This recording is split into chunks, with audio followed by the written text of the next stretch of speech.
Aviso: a história de ficção a seguir contém temas sensíveis como sangue, morte e abuso. Por isso, não é indicado para todos os públicos. Caso sinta-se mal, dê uma pausa ou abandone o conto. Você está ouvindo Pinguins Anônimos, o pecado original. Sabe, eu queria saber o que habita na escuridão. O que reside nas trevas, o que fomenta a morte no coração dos mortais. Disse um homem de cabelos negros, barba mal feita, rosto pálido e esquelético, com uma cicatriz na sobrancelha e olhos fundos, trajando roupas brancas de paciente, com mangas largas para esconder uma marca de X no antebraço. Ele estava em um consultório, e à sua frente, sentado do outro lado da mesa, o doutor lhe respondeu: William, você já está conosco há muito tempo, e sempre lhe digo as mesmas coisas. Essas ideias são projeções dos seus traumas. O nosso sanatório tem um grande índice de reabilitação. Espero que faça bons progressos até nossa próxima avaliação. Mais uma vez, esqueça essas histórias e tente seguir em frente. Há algum tempo atrás, esse mesmo homem, de cabelos negros, barba mal feita, rosto pálido e esquelético, com olhos fundos, como se nunca tivesse tido uma boa noite de sono, acorda e segue sua rotina matinal. Após se arrumar para o trabalho de contador e tomar seus ansiolíticos e antidepressivos, ele desce as escadas para tomar café da manhã em família. A esposa sempre acorda mais cedo, arruma um filho pequeno para a escola e prepara o café. Quando ele desce, vê a mesma cena de sempre. Seu filho lambuzado em calda de panquecas, sua esposa de avental pondo o cereal com leite na mesa. Eles se sentam enquanto conversam sobre a rotina diária. O menino tem 4 anos e é uma cópia mais jovem dele. A esposa tem cabelos castanhos, algumas curvas e um olhar cansado, estando na casa dos 30 anos, enquanto o marido já se aproxima dos 40. No meio do café da manhã, o homem termina sua refeição ao receber uma ligação no telefone fixo da casa, que ficava ali mesmo na cozinha. Ao atender, sua expressão muda de forma repentina. A esposa e o filho ouvem atentamente quando do telefone sai uma voz dizendo: Sentimos muito, Sr. Johnson, mas informamos que seu pai foi encontrado morto esta manhã. Infelizmente foi suicídio. Eu lamento. Isso, com um suspiro, seguido de uma pausa, o homem logo voltou a si e respondeu: Entendo. Obrigado por avisar. Ao colocar o telefone no gancho, ele recebe um abraço caloroso da sua esposa e seu olhar se fixa em um ponto, enquanto relembra por alguns instantes as péssimas memórias do pai. Ele olha para o filho com um olhar confiante, pois sabia que seria um pai melhor para o menino. Em virtude da morte do seu pai, o homem apático de cabelos negros e barba mal feita tirou uma folga do trabalho como contador. Fez as malas e partiu para a cidade onde seu pai morava. Com sua família, pegou a estrada e dirigiu por 12 horas em uma viagem penosa. Quanto mais os quilômetros passavam, mais a paisagem se tornava desolada, deixando para trás as grandes metrópoles seguindo uma direção às cidades do interior, onde os campos dominavam e as construções humanas rareavam, tudo coberto pelo véu da noite. Naquela escuridão, apenas os faróis altos permitiam uma viagem tranquila. O filho logo adormeceu e sua esposa, sonolenta ao seu lado, lutava contra o sono, tentando conversar com o marido, temendo que ele dormisse ao volante. Ainda assim, era difícil manter uma conversa entre os dois. Às vezes falavam sobre o clima, ou sobre as várias ex-namoradas que o homem teve quando era solteiro.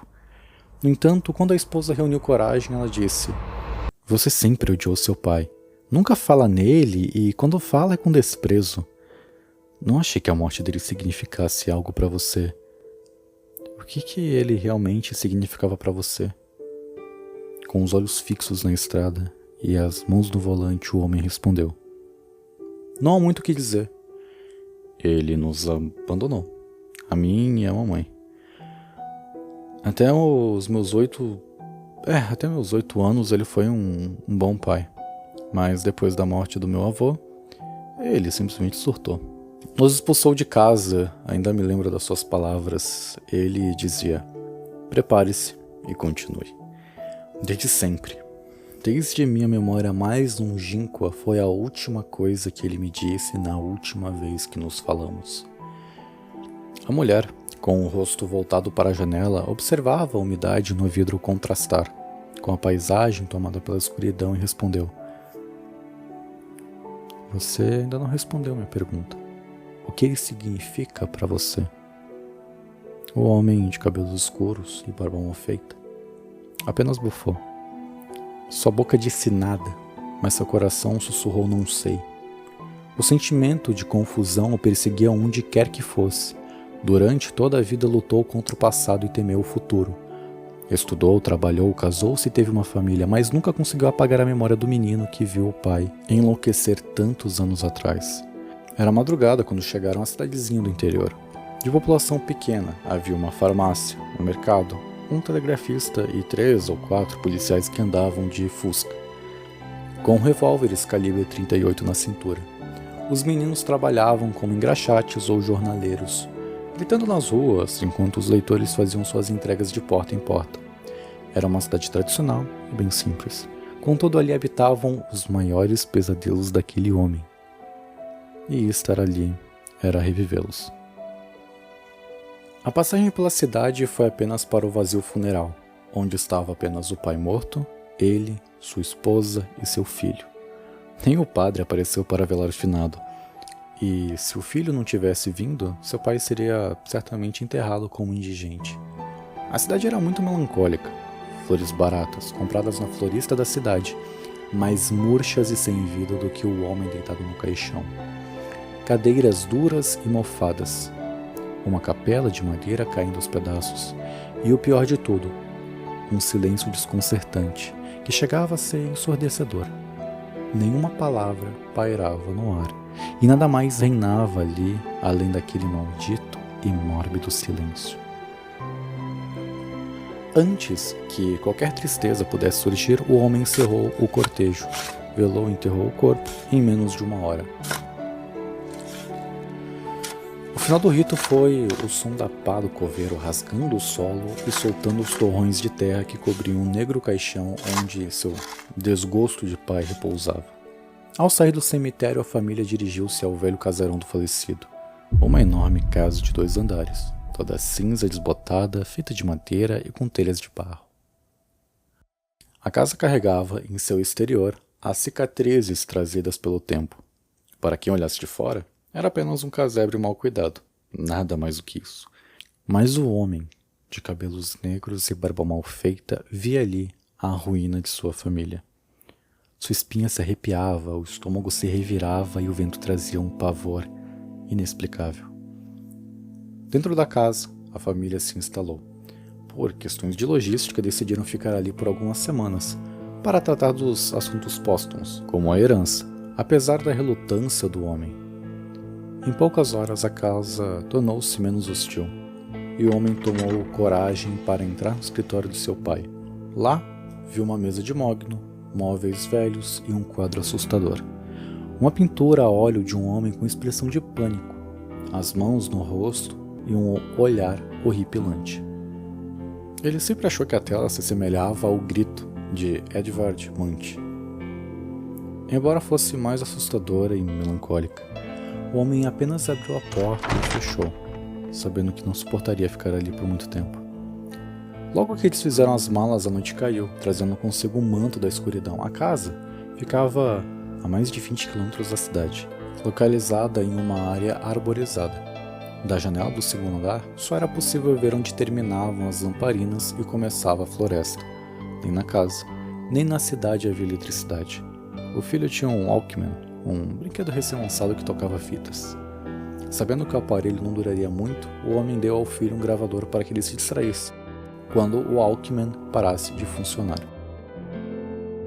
Ensinou o menino a usar o aparelho, deu-lhe boa noite e ficou na porta observando o filho repousar levemente. Como se o rancor daquela casa não fosse capaz de afetar o pequeno. Sua esposa já havia caído no sono, exausta desde a viagem. O homem também estava com sono, mas não conseguia pregar os olhos naquela casa. Quando brevemente piscou os olhos, ouviu um som forte. Alguém ou batia a porta. As batidas eram fortes demais para ser seu filho. O homem congelou ao ouvir o som. Quando se virou para acordar sua esposa, ela não estava mais lá. A cama vazia o desestabilizou momentaneamente, mas ele conseguiu se levantar e foi até a porta. Ao abrir, não viu nada. Apenas um corredor escuro e um silêncio sinistro. No final do corredor, ele viu uma silhueta. Coçou os olhos e forçou a vista para distinguir o que seria, mas sua concentração foi quebrada por batidas na janela. Agora, mais agudas do que a porta. As batidas se repetiam até que ele olhou pela janela e viu, no quintal, a figura de seu pai, com um buraco no lugar do olho direito, causado pelo disparo de um revólver. Sangue escorria, a massa encefálica estava exposta, bem como fragmentos do crânio. Atrás dele, um vulto negro o abraçava, com forma humana, mas sem rosto. Seu pai o encarava e o homem congelou. Antes que pudesse fazer qualquer coisa, sentiu uma mão gélida tocar seu ombro e ouviu uma voz pavorosa sussurrando em seu ouvido. Prepare-se. O terror foi interrompido quando seu esposo despertou. Ele acordou assustado, tateando a si mesmo e a ela, gaguejando ao falar e apontar, mas logo se acalmou. Como se tivesse aceitado que aquilo era de fato apenas um sonho. Após a calmaria de seu marido, a esposa se virou e voltou a dormir, enquanto ele ficou ali, admirando o escuro e tentando processar tudo. Ao olhar para o ombro, o espanto retornou. Havia a nítida marca de dedos e uma mão no seu pijama. O choque veio de novo e pelo restante daquela noite, o homem de cabelos negros e barba por fazer não conseguiu mais dormir. Ao amanhecer, percebeu que a marca havia desaparecido, mas ele ainda não entendia o que estava acontecendo. Dirigiu-se ao escritório do pai e, ignorando o quadro macabro, sentou-se na poltrona. Mexendo na mesa à procura de algo, logo encontrou cartas de seu pai. Ao vê-las, fechou a gaveta, arrumou as coisas e saiu da sala. Incapaz de lidar com aquilo. Decidiu espairecer e foi até a cidade, parando no único bar local. Uma vez lá dentro, no balcão, logo foi indagado sobre quem era, o que fazia, e foi dito que ele se parecia com um tal de Sr. Johnson, que costumava aparecer ali de noite. Ele respondeu com: Eli Johnson era meu pai. Ele se matou há 3 dias. Eu tô tomando conta de tudo. O barman, com expressão carrancuda e postura ríspida, logo demonstrou seus sentimentos. Enquanto secava uma caneca com um pano, colocou a caneca recém-seca à frente do homem, jogou o pano no ombro e encheu seu copo com uísque. Por conta da casa, chefe. Esse aí veio lá do Tennessee. A bebida desceu amarga, seguida de uma tosse forte. Não era que seu costume beber, mas a ocasião pedia. Você conhecia meu pai? Ele sempre vinha aqui. Sabe, muitos vêm aqui reclamar da vida, um das esposas, outro do trabalho, dos Gaines que não ganham mais nada no beisebol, dos soviéticos, dos vietcongs ou do Nixon na presidência. Reclamam de tudo, mas seu pai não. Ele se sentava aqui e dizia sempre as mesmas coisas. O que habita na escuridão? Você lembra da última vez que falou com ele? Lembro. Foi um dia antes dele enfiar uma bala no crânio. Ele estava transtornado, dizia que havia chegado a hora, que o fardo era pesado demais, que a parte dele estava cumprida. Não fazia muito sentido, me deu uma boa gorjeta e disse: Você é um amigo. Foi a única coisa que as trevas não levaram de mim. Achei que era papo de bêbado, mas no fim deu no que deu. Entendi. Muito obrigado, mas eu já vou indo. Obrigado pela bebida e pela conversa. O dono do bar estendeu a mão e finalizou. Sempre que vier, primeiro é por minha conta. Fique bem, garoto. O homem agradeceu e saiu, regressando à sua casa. Mais uma vez, a noite veio. A rotina familiar se repetia. O pai admirava seu filho brincando no quarto com o gravador. Enquanto voltou ao quarto, a esposa já estava dormindo, e como na noite anterior, a escuridão lhe fez companhia até o sobrenatural se manifestar novamente. Pesados passos ecoavam pela casa, de um lado para o outro, seguidos de batidas na porta. Tudo ia ficando mais macabro. O homem estava embriagado de medo. Escondeu-se debaixo da coberta como uma criança medrosa. Ali, tremendo, escutou uma voz. Você acha que essa coberta pode te proteger de algo? Coberto, sentiu uma repentina falta de ar. Ao tentar levantar minimamente a coberta, ela não parecia ter fim, como um mar de areia movediça. Era como se estivesse se afogando.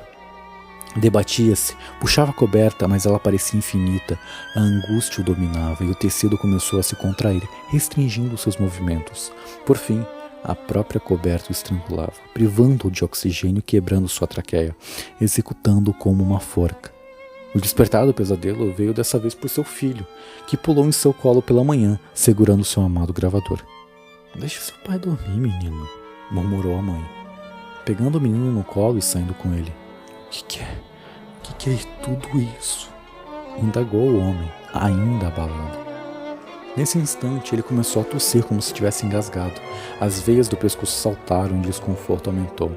Ele foi até o espelho e viu algo em sua garganta, a ponta de um tecido.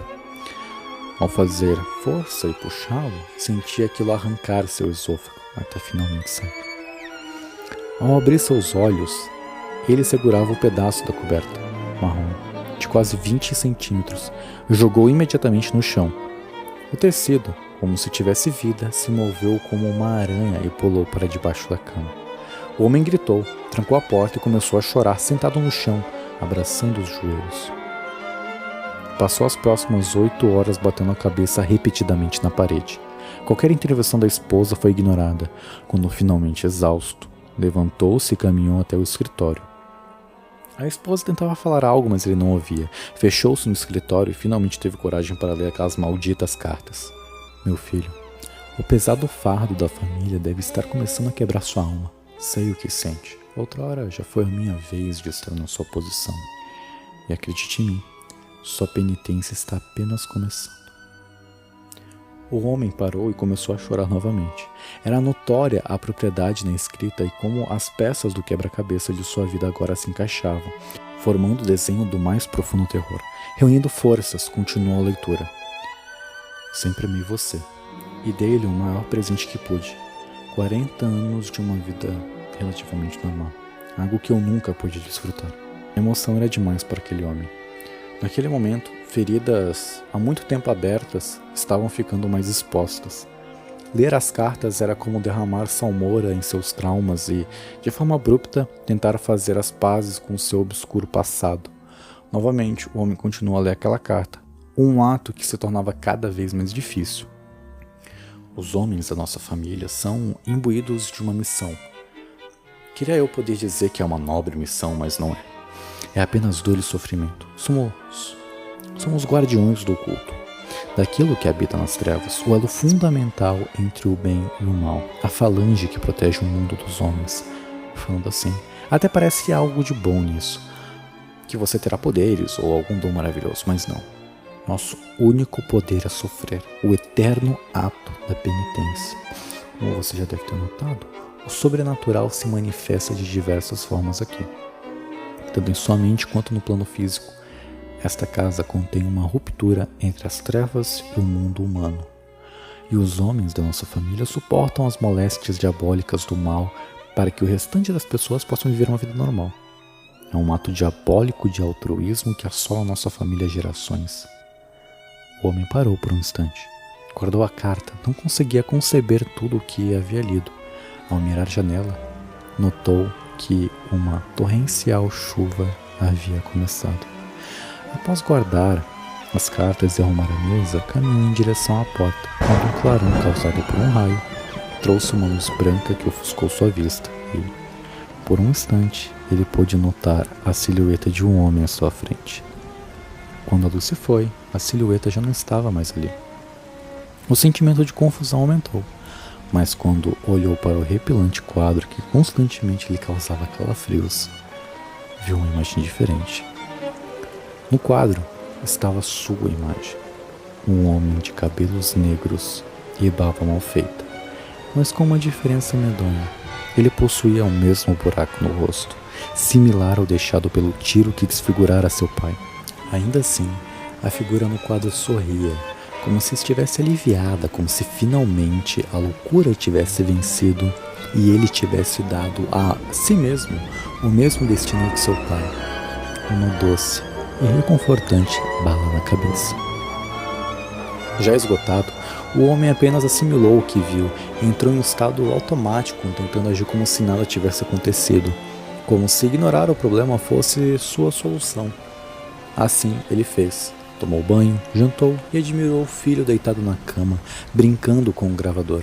Aquela cena era, sem dúvida, uma anestesia para tudo o que o perturbava. Sempre a mesma cena.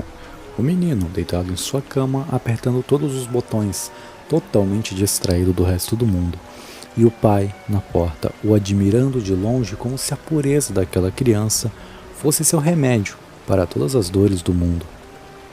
Já com a esposa, as coisas não iam bem. Ela estava preocupada com a mudança repentina do marido e tentou ficar acordada para tentar conversar de forma mais profunda na hora de deitar. Mas, novamente, o sono a venceu. E, mais uma vez, o homem estava sozinho naquele reino de pesadelos.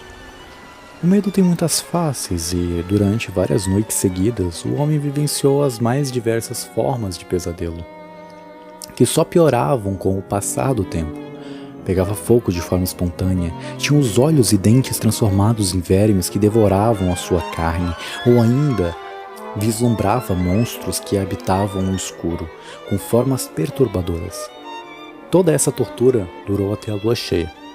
A família estava em frangalhos, o casal já não dialogava. O homem era apenas um passageiro da agonia, enquanto a mulher estava calada e indisposta a tudo.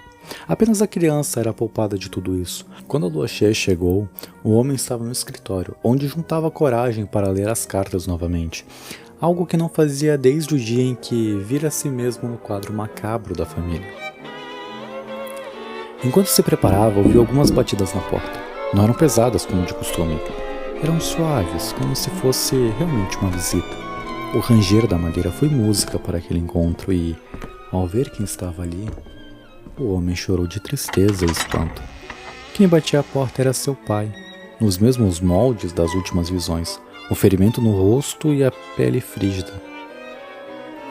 Desculpe pelo atraso, mas não é tão simples vir aqui, disse o pai ao filho, que no mesmo instante caiu de costas e rastejou em direção à mesa. Acalme-se, menino. Não precisa ter medo de mim. Não sou o inimigo que habita as trevas. Vim para que pudéssemos pôr um papo em dia, dizia ele, estendendo os braços e se aproximando. Esta noite lhe darei todas as respostas e lhe farei companhia em mais uma vigília contra o obscuro. Após se recuperar, o filho se sentou em uma poltrona. O homem tentava não encarar o pai. Era mórbido demais ver o estrago causado pelo disparo. Contudo, após o primeiro momento, a presença do finado na sala tornou-se mais aceitável, e o homem logo iniciou seu interrogatório, metralhando o falecido com diversas perguntas. Isso é real? Eu estou louco com o senhor? É real. Embora, com o tempo, vai ficar cada vez mais difícil distinguir os pesadelos da realidade. O que eu tenho que fazer exatamente? Apenas dormir aqui. Passar boa parte do tempo nesta casa e, de vez em quando, fazer o ritual. Ritual? No porão, há uma grande marca no solo. Parece um pentagrama, cercado por velas que nunca se apagam. Ali, você fará o ritual. Não há um tempo exato, você saberá quando fazer. Eu fazia uma vez por mês. Entre lá, vá até o meio do símbolo, ponha-se em posição de meditação e apenas resista. É quando as trevas nos tentam de forma direta. É sem dúvida a pior parte de tudo. Como assim? Ali, você será um fantoche deles e acredite em mim, você sai cada vez mais quebrado. Nunca vai se recuperar de nenhum ritual. Eu aguentei por 40 anos. E cada ritual foi uma cicatriz irreparável em minha mente. E se eu não fizer isso? Já se perguntou por que ainda não foi embora? Qualquer pessoa normal já teria ido. O filho, ao escutar a pergunta, ficou em choque. Nem por um momento pensou em partir. Esta casa o prende aqui. Suas vontades são manipuladas, tudo é manipulado. Por que acha que sua mulher dorme tanto? Por que acha que os dias passam tão rápido e as noites são tão longas? Mas como? Simples.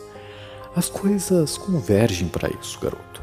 Você sempre terá filhos homens, sempre irá se casar, pois essa penitência sempre é passada no primogênito, e sempre o filho acabará nesta casa, sucedendo o pai. É assim há séculos e séculos. O homem, ao ouvir as palavras do seu pai, sentiu-se enjoado, como se a realidade houvesse triplicado de peso. As coisas finalmente começavam a fazer sentido. Filho, a única coisa que você pode ou não fazer é o ritual. Caso não o faça ou hesite, as trevas cobrarão a dívida. Geralmente começa pela família, depois a cidade, até que finalmente nos obriguem a fazer o maldito ritual.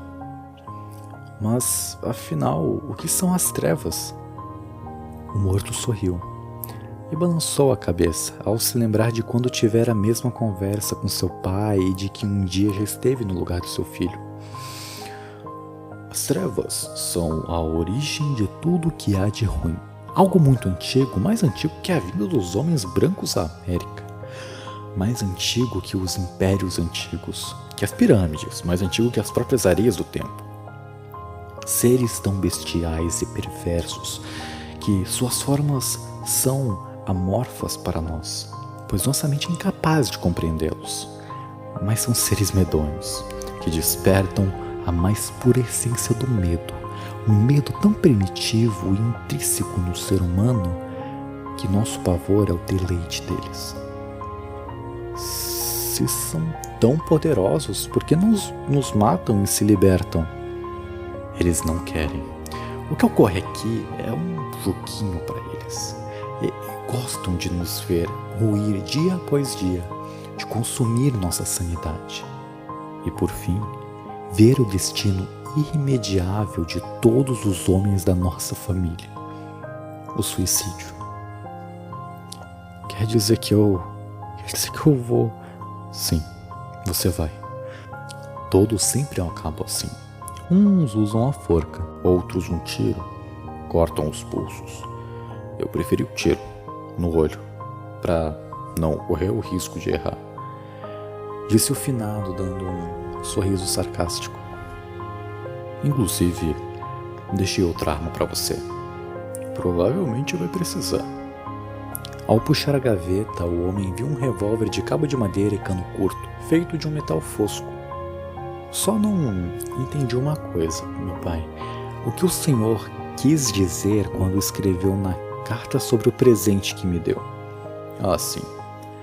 Sabe, meu pai sempre abriu o jogo comigo. Me preparou desde o primeiro dia para assumir essa cruz. Mas isso só tornou minha vida mais terrível. Viver sem sentir o gosto de estar vivo é um castigo horrível. Decidi nunca te contar nada. Deixei você imerso na ignorância e quando chegou minha hora resolvi acabar com tudo. Expulsei você e sua mãe daqui para que me odiassem, para que nunca viessem atrás de mim e para que você seguisse em frente. Pode não ter sido a melhor estratégia, mas você teve o que eu nunca tive. Uma vida normal, apesar dos traumas. Era uma vida que eu daria tudo para ter. E o filho caiu em lágrimas.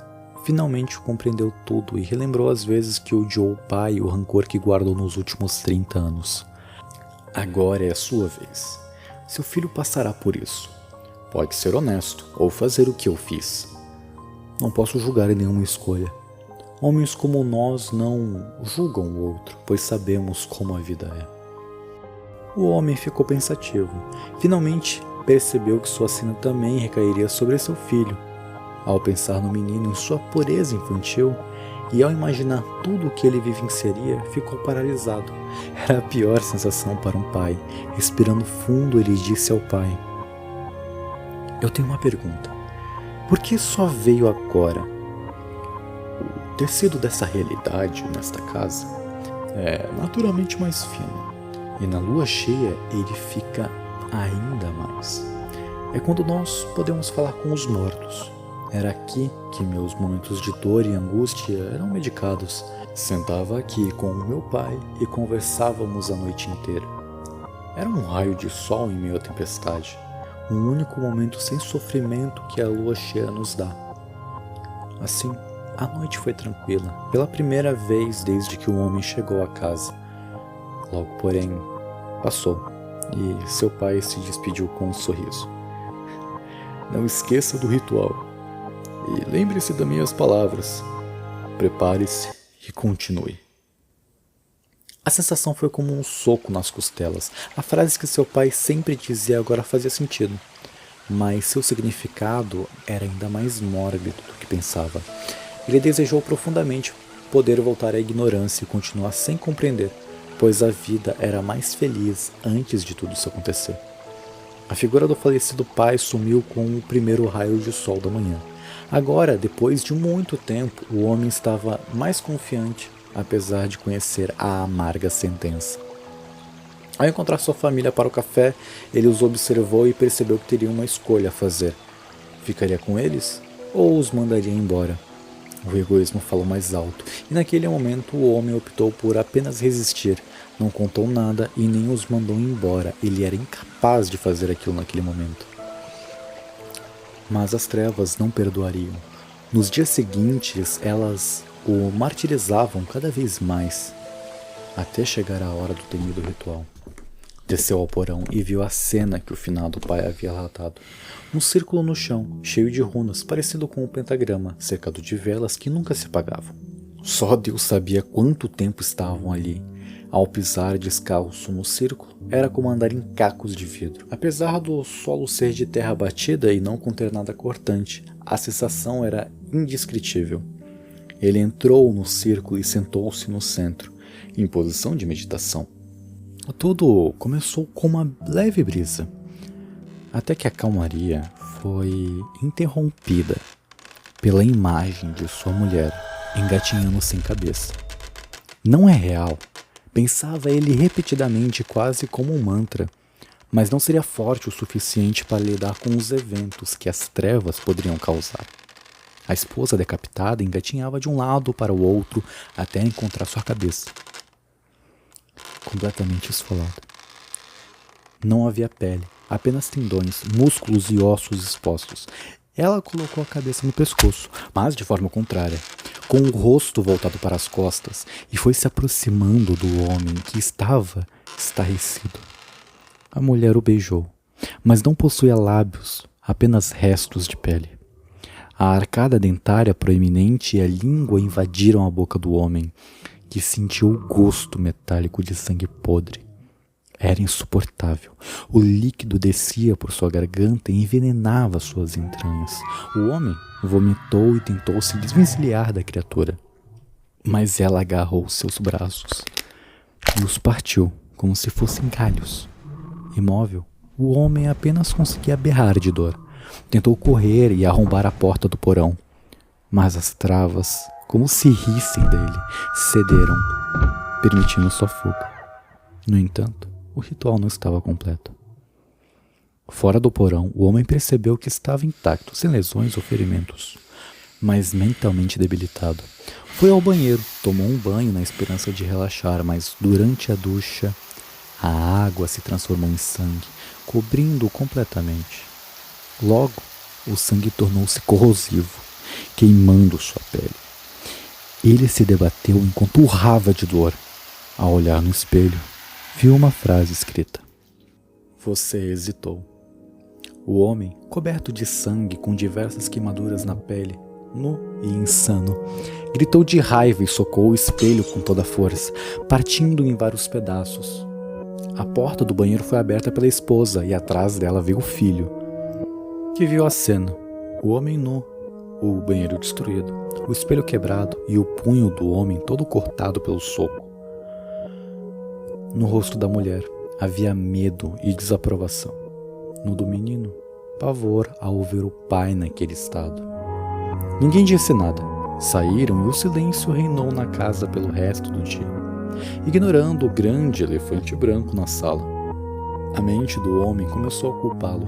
O egoísmo estava lhe custando caro, e a covardia em não realizar o pacto teria um preço alto. Naquela noite, o homem esperou o pior, achando que as trevas o destroçariam, mas nada aconteceu. Apenas silêncio e calmaria. Mesmo sendo novo ali, sabia que aquilo não era normal. O homem de cabelos negros e barba mal feita perambulou pela casa, incapaz de ficar quieto esperando o pior. Decidiu ir ver o filho, como era sua rotina. Ao entreabrir a porta, viu uma imagem grotesca. Uma criatura alta e esguia de pele cinza, dedos longos e finos, dentes afiados, boca enorme e olhos macabros. Poucas mechas de cabelo seco e fino, de coloração escura, pendiam de sua cabeça, parecendo palha. A besta ergueu a criança com as 2 mãos e já estava com metade da cabeça do menino em sua boca, como Cronos devorando seus filhos. A impotência, a raiva e o desespero tomaram o homem, transformando-o em algo cruel. Ao ver o pai, a besta regurgitou a cabeça do menino, ensopada de saliva viscosa. A criatura sorriu para o homem e mordeu o braço da criança, que acordou em prantos, fazendo o pai gritar de pânico. No antebraço do menino, a marca da mordida formou um X, cravado pelos dentes do demônio. A esposa, desperta pelos gritos, correu até o quarto do filho. Ao testemunhar a cena, ficou profundamente ferida. O marido, com a boca suja de sangue, segurando o braço do filho, enquanto a criança estava em choque, e o homem com um olhar insano. A mulher esbofeteou o marido, tomou a criança nos braços e se trancou no quarto de casal. O homem, tentando entender o que havia acontecido, percebeu que continuar egoisticamente apegado à família só traria mais dor e sofrimento. Ele foi ao escritório, pegou um revólver e, ao mirar pela janela, viu a figura de seu pai observando. Os dois se encararam e o falecido assinou a cabeça. O homem entendeu o que precisava ser feito. Com a arma em mãos e a escolha pesada feita, ele foi até a porta do quarto, espalhou o sangue do filho no rosto e, ao ver que a porta estava trancada, deu um tiro na maçaneta. O terror se instaurou. Ele agarrou sua esposa pelos cabelos e arrastou pelo corredor, com a arma apontada. Sabia que precisava ser cruel, gerar o maior trauma possível para que sua esposa e o filho o odiassem, como seu pai havia feito anos antes. Ele chutou o rosto da esposa e engatilhou o revólver. Disparou a poucos centímetros da cabeça da mulher. Começou a rastejar para fora da casa. O pai pegou o filho pelo braço machucado e o jogou no chão, fazendo-o bater com o rosto e abrir um corte que mais tarde seria uma cicatriz na sobrancelha. Chorando, as vítimas obedeceram, correndo para longe. O homem atirou incessantemente, incitando-os a correr mais rápido, e em suas últimas palavras para o filho disse: "Prepare-se e continue, pequenino.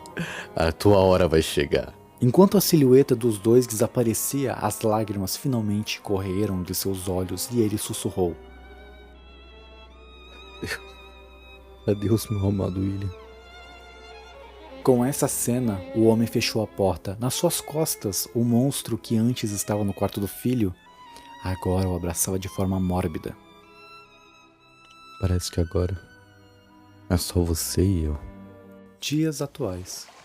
Após sua consulta semanal com um psiquiatra, William estava deitado em seu quarto hospitalar.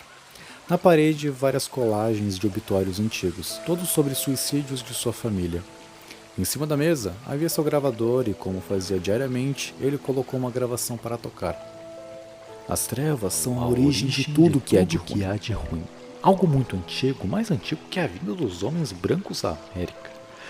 Mais antigo que os impérios antigos. Era a conversa que ele havia gravado entre seu avô e seu pai quando era menino.